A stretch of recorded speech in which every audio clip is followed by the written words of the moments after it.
Good morning to all. My name is Perry Little, a retired judge here in Hillsborough County. I've been a member of Beulah for almost 53 years. Came here just by happenstance. Met Dr. Wright, Caleb Wright, who was a dentist on Main Street. I had a tooth issue. Before I could leave, he started talking about Beulah Baptist Church, Beulah Baptist Church, Beulah Baptist Church. Well, at that time, I really wasn't that interested in it because I was very new in town. But within a week, I was back in his office and the same thing. So I said, well, I'm gonna give it a try. And I came here in the late summer of 1970. Reverend Laurie was the minister at that time.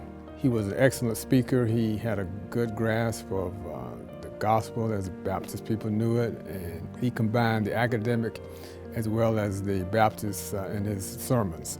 So I was hooked at that point, and so I joined on my Christian experience, and he immediately put me to work. Over the years, I worked as a trustee, organized a bus trip to Atlanta to see the Bucks play the Falcons. That was a lot of fun, and was involved with the trustee board for several years, and also headed up, co-chaired the Beulah Day activity, which was a big deal back in the early 70s.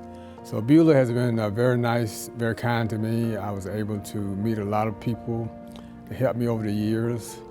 And when I applied for the first judgeship here, one of the persons that supported me was Reverend Laurie. He wrote a very powerful letter, and he was well respected in this community. So his thoughts and opinions meant a lot, so I think it helped. I'm a native of the state of Georgia. I finished high school in Savannah, Georgia, at Beach High School, 1962.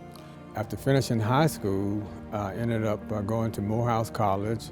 I spent 4 years there, and ended up going to law school at Emory University in Decatur, Georgia. Graduated from Emory in 1969, and took my first job out of law school in Miami, Florida, working for the legal service program. And at that time, I was very interested in helping our community get ahead. Civil rights movement was still going on. So I chose to work in Miami, and transferred to Tampa a year later, 1970, and I've been here ever since 1970.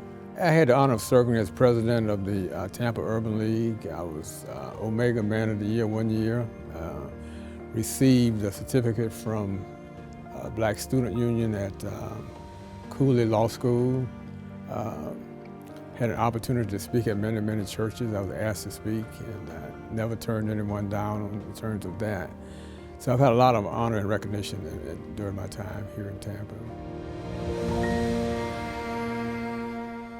When I was on that Greyhound bus riding from Athens, Georgia to Miami, I had $200 in my pocket. I had a round-trip ticket on the Greyhound bus back to Athens. I never intended to use a round-trip ticket headed back home. I was determined to succeed somehow or another, and I promised myself that wherever I ended up, I would try to make a difference in that community, and that has inspired me to continue to work hard. I had positive role models growing up. They were always telling me, always try to do better than your parents did. Now, I didn't know what that meant at the time, but I think they were trying to tell me that let's not go back, let's go forward. And that's what I always tried to do. What's uplifting to me is the fact that I came here, I was an unknown, and the people in this church gave me an opportunity to make my way. Life is never a straight line. There are always some potholes, et cetera, et cetera. I always believed that I would have an opportunity to make good in life.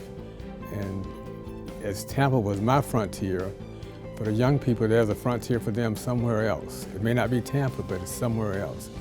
You just have to give yourself an opportunity to take advantage of the opportunities that you have when your opportunity comes along. And it will come along.